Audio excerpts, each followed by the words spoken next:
The night was quiet on the alien outpost. Only the hum of old machines and the whistle of dry winds filled the air. A single lamp flickered in the corner of the station, throwing long shadows across the steel walls. The human, tired from fixing pipes and wires all day, decided to take a short walk before heading back to his quarters. He carried a small metal fork in his hand, using it to eat a quick meal he had packed. He did not know that someone was watching him. Hidden in the shadows near the water tanks, a young alien girl crouched low. Her skin glowed faintly under the dim light, her large eyes wide with fear. She had been told all her life that humans were dangerous. They said humans smiled with sharp teeth because they ate the ones they chose as mates. Tonight, when she saw the human walking alone, chewing food with those same teeth, her blood ran cold. The girl gasped softly, the sound catching in her throat. The human stopped, tilting his head. He thought he heard something. He raised the lamp, and the light fell on her trembling form. She froze like prey caught in a trap, her eyes locked on the fork in his hand. In her mind, it was not a simple tool. It was a weapon, a sign of the horror she had always feared. The human blinked, surprised to see her. "Hey, are you all right?"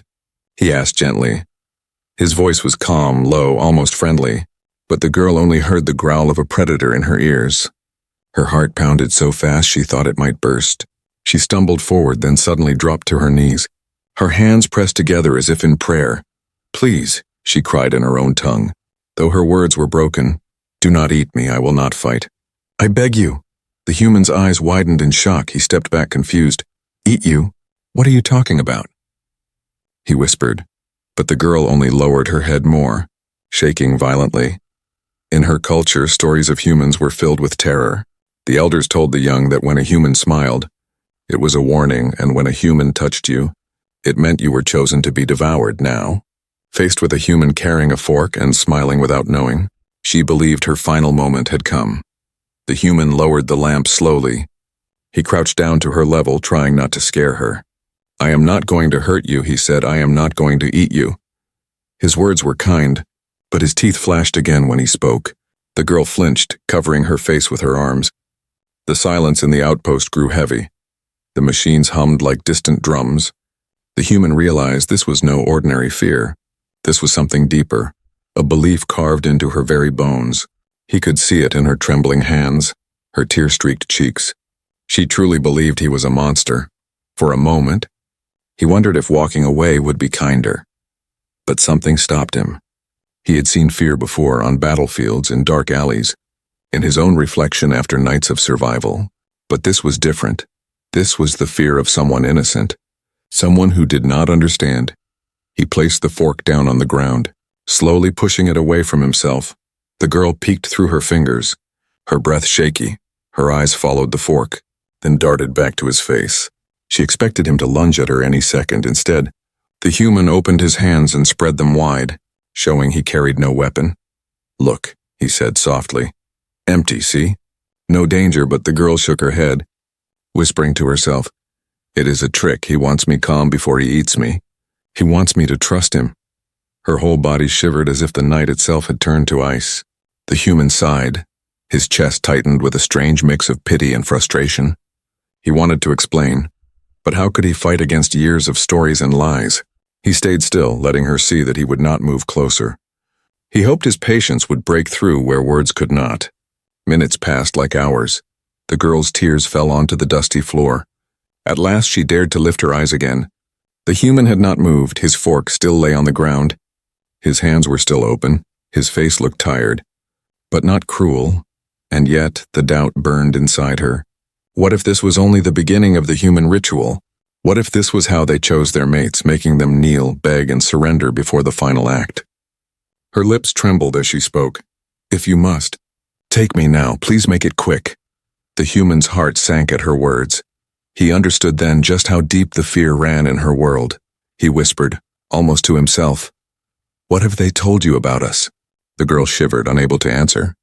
The stars above the outpost shone cold and distant, and in that silence, the first fragile thread of a bond was being woven, not from trust, not yet, but from the human's refusal to be the monster she believed him to be. The night after their first encounter, the human could not sleep.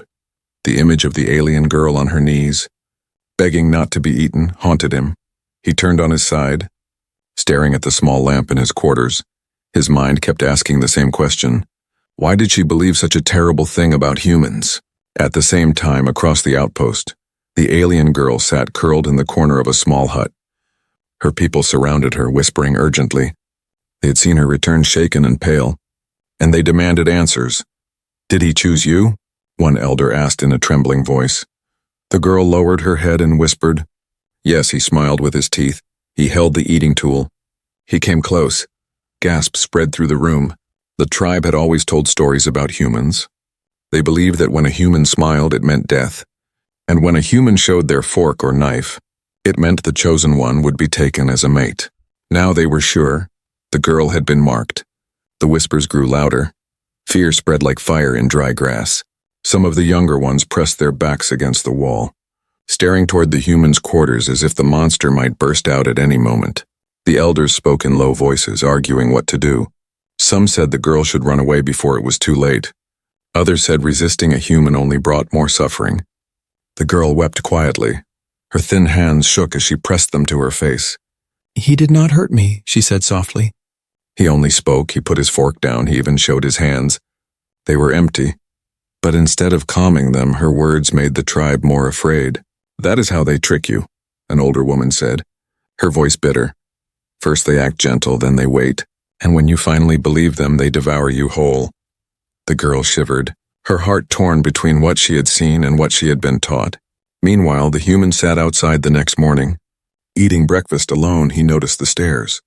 Dozens of alien eyes followed his every move. He lifted a piece of bread to his mouth, chewing slowly, and at once whispers broke out among them. Some turned away. Clutching their children, others pointed, as if his simple act of eating confirmed their worst fears. The human frowned. He was used to being treated like an outsider. But this was different. This was not just dislike, this was terror. He could feel it in the air, thick, heavy, and pressing against him like a storm about to break. The alien girl dared to approach him again. Her steps were weak, her body shook when she stood before him. She could not meet his eyes, her voice cracked. "Why do you smile when you eat? Why do you show your teeth?" "Is it to warn me?" The human lowered the bread, his heart ached at the question.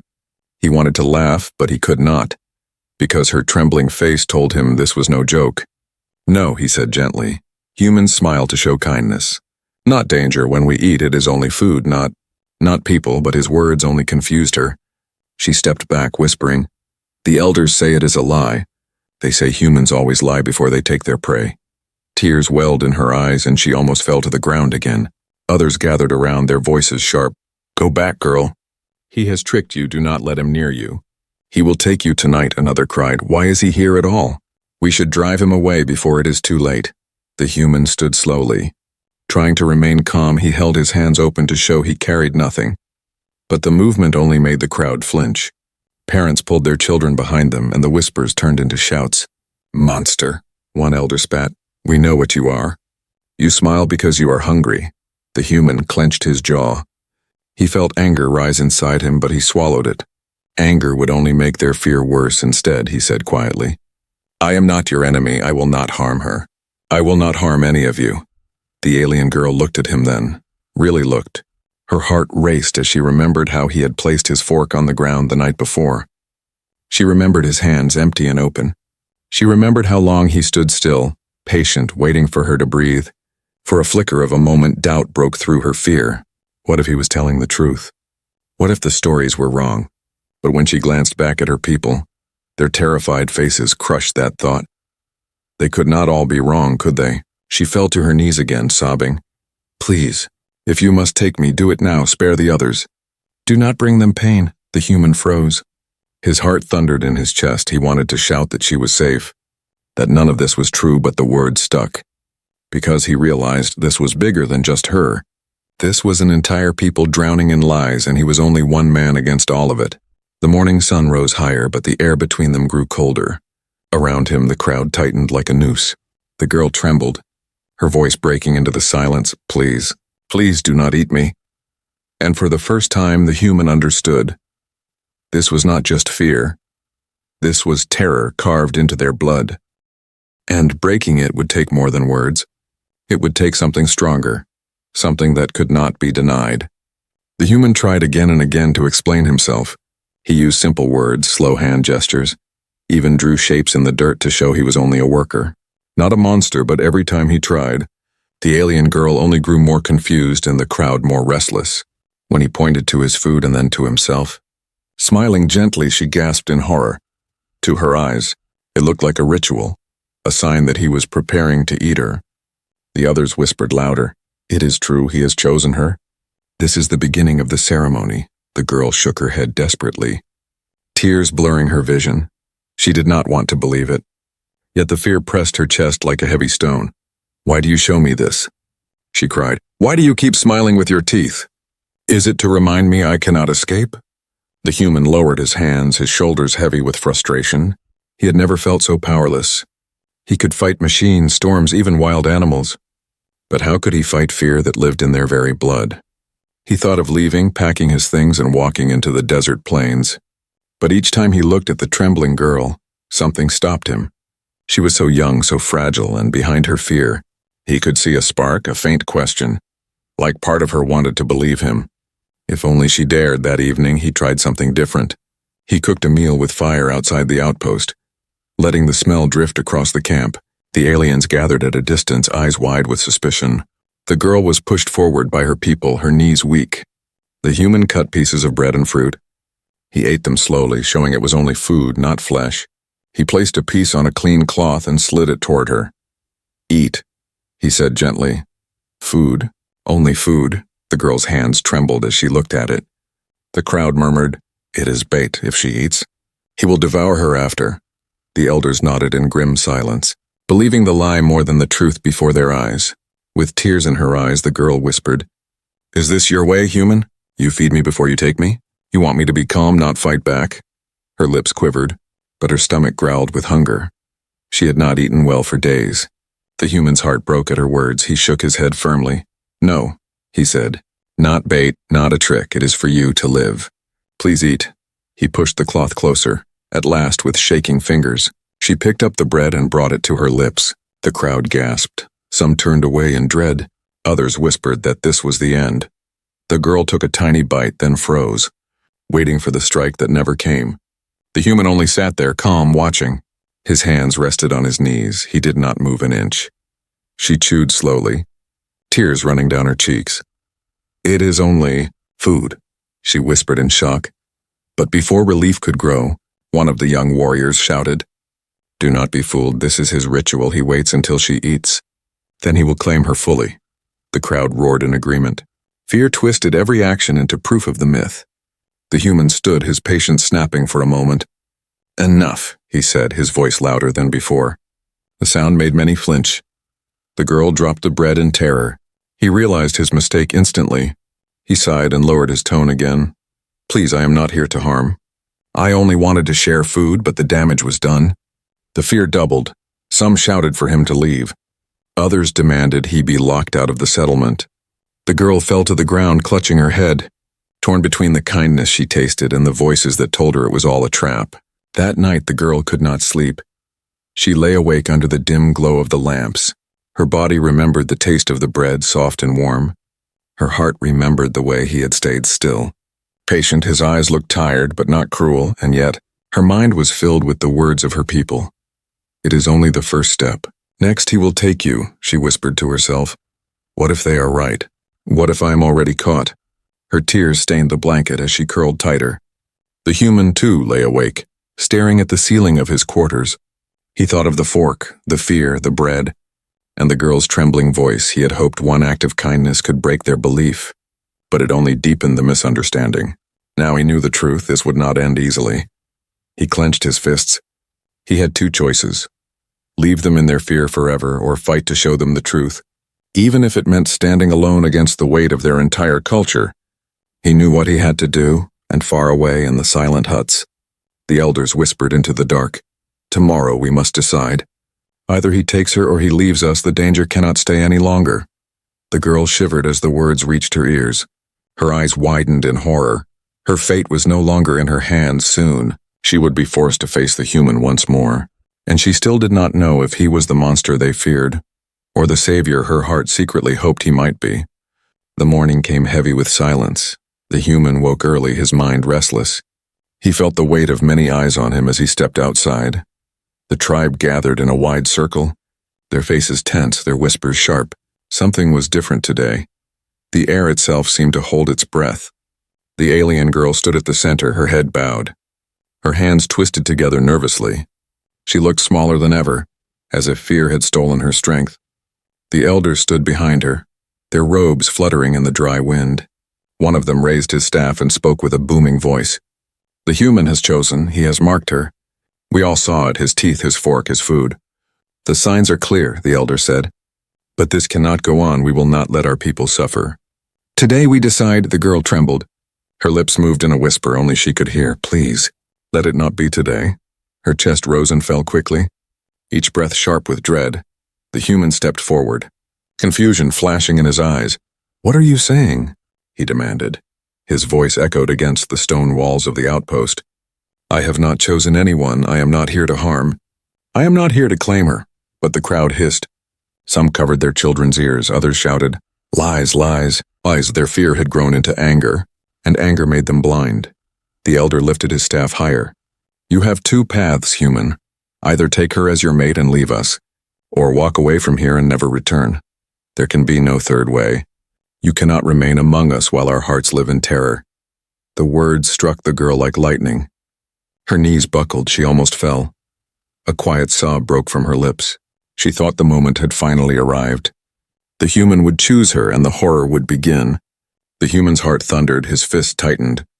He looked at the crowd, their eyes burning with fear, and then at the girl, broken and trembling. He could not believe they would force such a cruel choice. He had come here to repair pipes, to work, not to destroy lives, and yet here he stood, cornered. For a long moment he was silent. The wind carried dust between them. The girl dared to lift her eyes and meet his gaze. Her voice cracked. "Please, if you must, take me, but spare them, do not bring them pain." The human shook his head sharply. His chest ached at her words. "No," he said firmly. "I will not take you, I will not harm you, and I will not walk away either." His words rolled through the crowd like thunder. The tribe gasped. They had only given him two paths, but he refused both. The elder frowned deeply. "Then you choose war against our belief?" he asked, his tone heavy with threat. The human took a slow breath. He raised his hands, not in surrender, but in quiet strength. "I choose truth," he said. "I will not let lies rule. I will not let fear decide her life. I will show you what is real." The girl's heart stuttered. Something inside her stirred. Fragile but alive, could it be possible? Could he really fight against everything her people believed? The crowd shouted. Some screamed for him to be cast out. Others demanded he be punished. A few, however, stayed silent, doubt flickering in their eyes for the first time. The elder slammed his staff into the ground. "Then prove it, human. Prove you are not the monster we believe. But know this, if you fail, the girl will pay the price." The human's blood chilled. He wanted to protect her, not put her in more danger. But he understood now this was the only way. He could not run, he could not hide, he had to break their chains of fear. No matter the cost, he stepped closer to the girl. Slowly, so she would not flinch, he placed his fork once again on the ground. His voice was calm but strong. "I will not eat you. I will not take you. Instead, I will show you food is food. Nothing more." The girl's breath hitched. She looked at the bread in his other hand. Fresh and warm. Her hand shook. "No," she whispered. "They will say it is still a trick. They will say this is how it begins." The human crouched low, lowering himself to her height, his eyes softened. "Then let them say it. But you look at me, trust what you see with your own eyes, not what they told you." The silence was thick. The girl stared at him, her chest rising and falling rapidly. His eyes did not burn like a predator. They were tired, steady, human for the first time. She wondered if maybe, just maybe, the stories had been wrong. Behind her, the tribe shifted, their whispers sharp as knives. "Do not listen, girl. He binds you with his words. Soon you will vanish." The pressure weighed on her like chains, pulling her mind in two directions. Her hands trembled as she reached toward the bread. Her people screamed, some turned away, others shouted, "Fool, fool.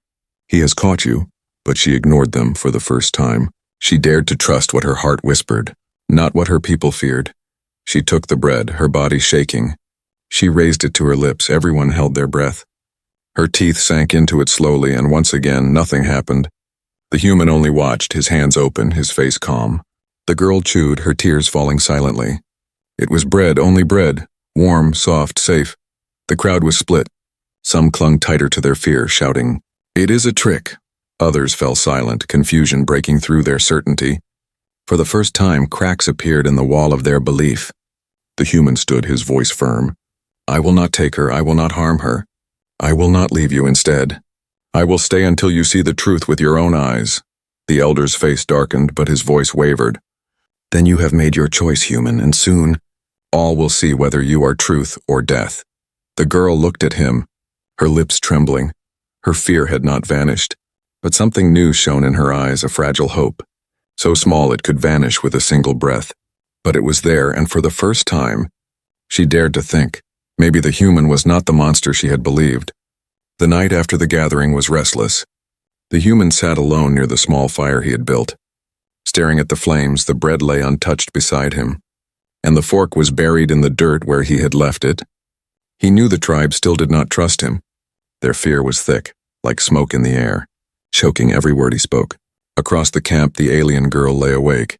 Her people whispered in the shadows, some angry, some uncertain. The elders warned that the human's refusal was only another step in his ritual. They claimed he wanted to break her spirit slowly before devouring her. Yet in her heart, she remembered his calm eyes, his steady hands, and the way he had placed the fork on the ground again. At dawn, the human made his choice. If words alone could not break their fear, then he would show them with actions. He walked into the center of the camp carrying nothing but a loaf of bread and a clay jug of water. The tribe gathered quickly, murmuring with suspicion. The girl stood at the front, her eyes red from crying. She trembled as he approached. Her heart beat like a drum. Her people pressed close behind her, whispering, "He will take her now, watch." "This is how it ends." The human raised his hands, showing he carried no weapons. His voice was calm. "I want you all to see. I eat food, not people. I share food, not flesh. This is the truth." He sat cross-legged on the ground, tore a piece of bread, and put it into his mouth slowly. The crowd gasped, expecting something terrible to happen, but nothing did. He chewed, swallowed, and drank from the jug. Then he set both items on the ground and slid them toward the girl. "Eat with me," he said softly. Not as prey, not as ritual, but as equals. The girl's lips parted in shock. Her hands shook as she looked at the bread. She turned to her people, searching their faces. Some shouted, "Do not touch it, it is poison, a trap." Others whispered, uncertain, caught between fear and doubt. Her chest rose and fell as she bent down. She touched the bread with trembling fingers. Her eyes lifted to his face. He only waited, still as stone. His eyes held no hunger, no fire, only patience. Slowly, she took a bite. The taste was simple, warm, safe. Her tears spilled over.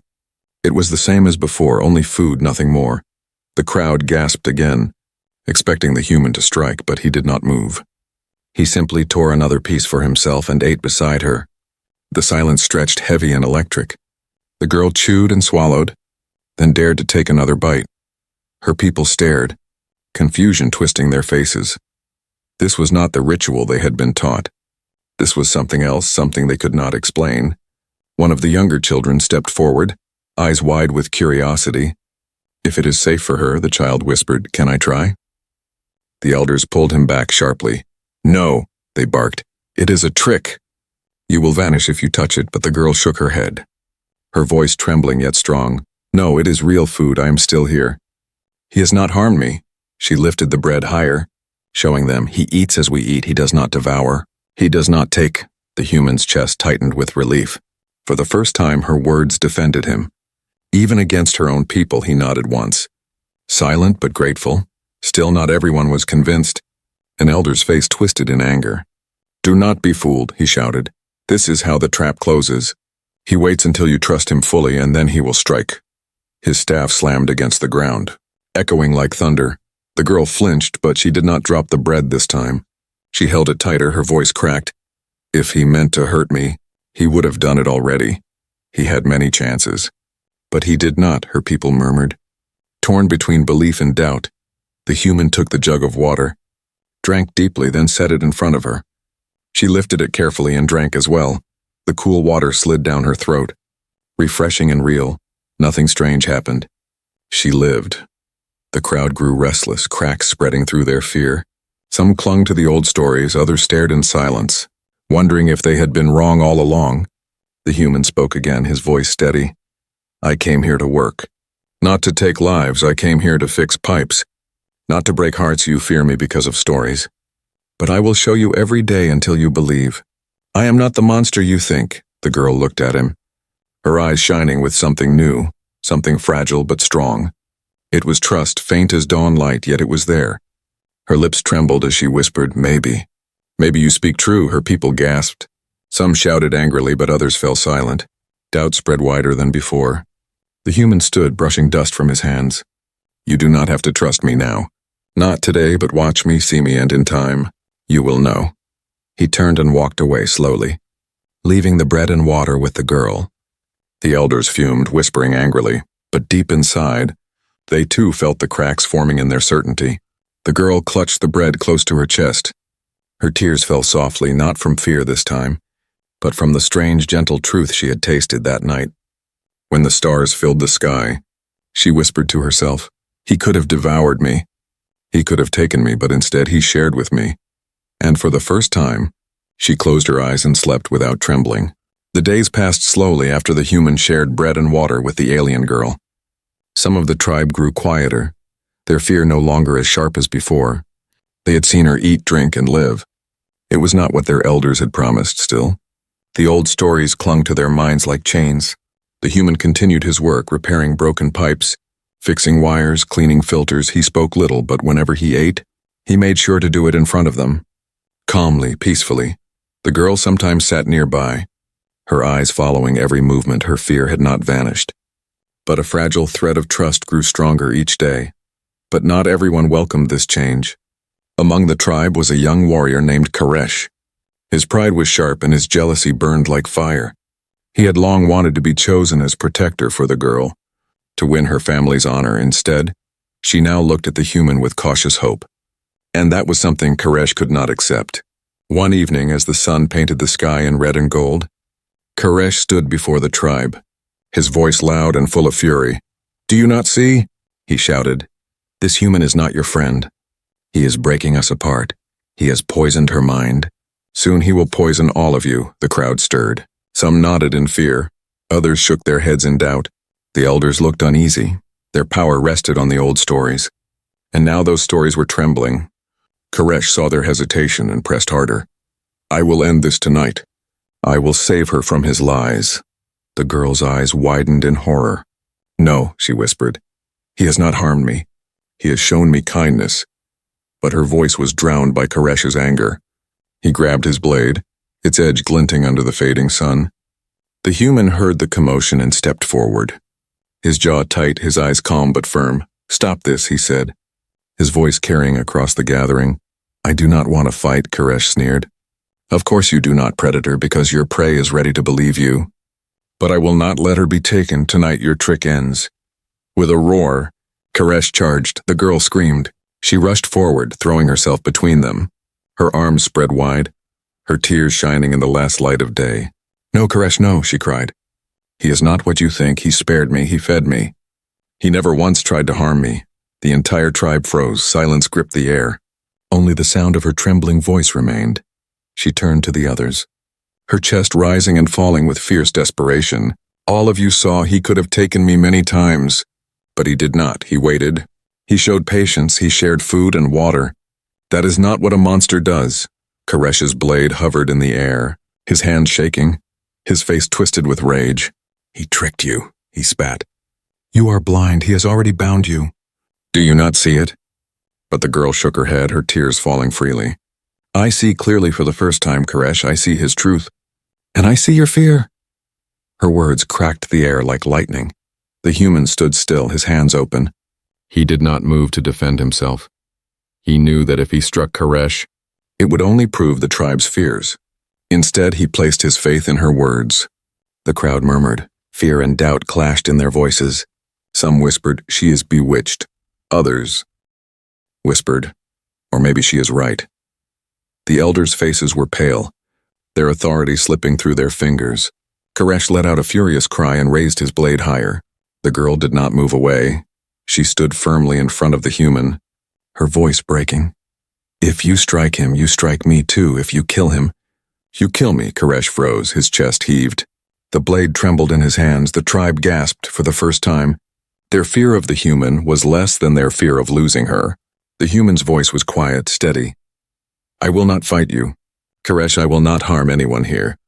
If you truly believe I am a monster, then let me prove you wrong every day. Let me live among you, and you will see with your own eyes." The silence was long, broken only by the girl's sobs. Koresh's hand shook, then finally dropped the blade to the ground. His face twisted with frustration. "This is not over," he muttered. "One day, you will see what he truly is." He turned and stormed away. The girl collapsed to her knees, trembling. The human knelt beside her, keeping a respectful distance. "You were brave," he whispered. "Braver than me." She looked up at him, her face wet with tears. "No," she said softly. "I was only tired of being afraid." Her words carried across the crowd. Reaching every ear, the tribe stood in uneasy silence. For the first time, their fear wavered. The girl had spoken from her heart, and her courage had shaken their certainty.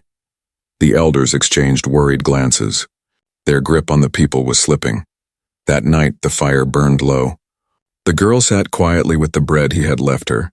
She ate slowly, thinking of the way he had stood without raising a hand, the way he had trusted her to speak. And in her heart, something changed forever. She no longer saw him as a shadow in the dark, no longer as the predator of her people's stories. She saw him as a man who carried truth in his silence and strength in his patience. And though the fear of her people still lingered like smoke, she whispered into the night, "Maybe he is not the monster. Maybe he is the answer." The sun rose slowly over the desert outpost, painting the sky in shades of orange and gold. The human stood quietly near the broken water pump he had been repairing for days. His hands were rough, his clothes worn, but his spirit remained steady. Behind him, the tribe gathered once again. Their eyes carried a mix of fear, doubt, and something new.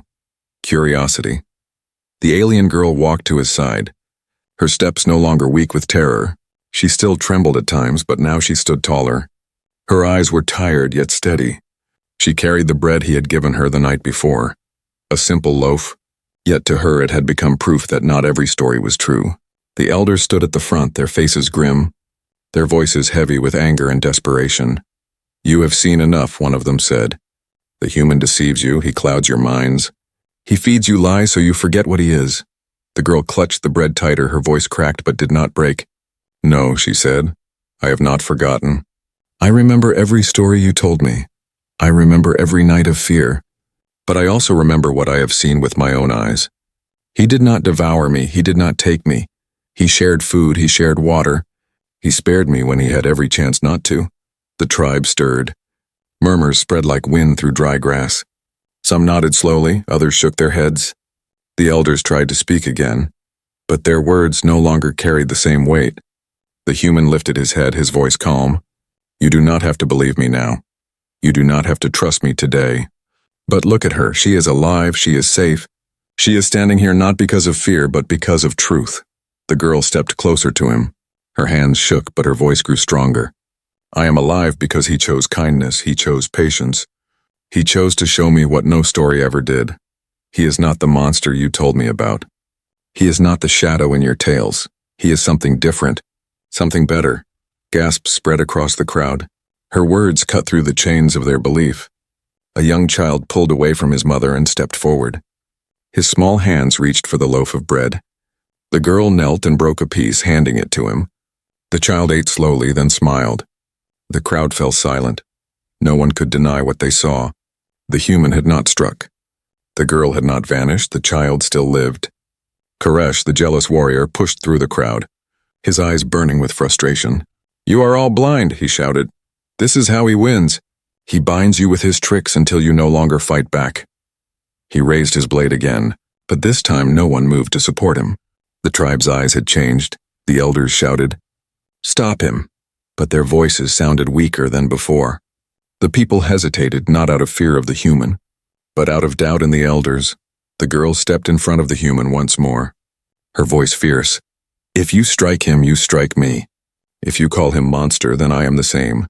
Because I believe him, I trust him. Her courage shattered something inside the tribe. The people who once trembled now stood straighter. Their whispers shifted. She is right, he has done nothing wrong. We have seen with our own eyes Koresh's blade trembled. His fury could not stand against the weight of the truth. He dropped his weapon with a cry of defeat. His shoulders slumped as he turned away. His anger had no power anymore. The elders tried one last time, their voices trembling. The stories cannot be wrong. They cannot. But even they heard the weakness in their own words. The people no longer looked at them with blind obedience. They looked at them with questions, with doubt. The human bent down and picked up the fork he had left days ago. He held it high, then pressed it into the dirt before everyone. His voice was steady. This is not a weapon. It is not a tool for devouring. It is only for eating food. That is all. He picked up bread again and ate slowly, calmly. The girl followed his action. Eating beside him, then she offered pieces to others. One by one, children, mothers, and finally even the warriors dared to taste. And nothing happened. No screams, no vanishing. No rituals, only food. The silence turned into something different, something lighter. For the first time, the tribe's fear broke like a fragile shell, and hope spilled out. The human stood, brushing dust from his hands. He looked at them not as enemies, not as prey, but as people. His voice carried warmth. Fear is heavy. It chains you, it blinds you. But truth sets you free. You do not have to fear me. You only have to see me as I am. The girl looked at him, her lips trembling into a fragile smile. I see you, she whispered. Not as a monster, not as a predator, but as a protector. The tribe bowed their heads. Not in fear, but in quiet shame. They had believed lies for so long. Yet one act of patience, one act of kindness, had begun to break generations of fear. That night, under a sky filled with stars, the girl sat near the human, no longer trembling. Her hands rested on her knees, her heart lighter than it had ever been. For the first time, she felt safe, not because the stories were true, but because the human had proved them false. The revelation was clear. The human was not a monster. He was the gentle truth that fear could no longer hide.